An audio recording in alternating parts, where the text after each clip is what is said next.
The policeman who made a name as the fiercest opponent of the Pakistani Taliban has died in a suicide attack in Karachi. Chaudhry Aslam had survived several attempts on his life. Just hours before his death, he'd announced his forces had shot dead 3 Taliban fighters. The group say they killed him in retaliation. He died along with 2 other people when a car carrying explosives crashed into his convoy.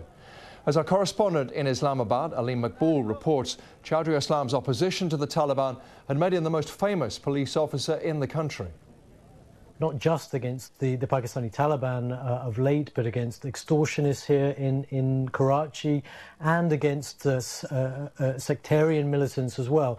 And to all intents and purposes, he had been fairly successful. Although many questioned his methods, he was accused on many occasions of killing militants instead of taking them into custody.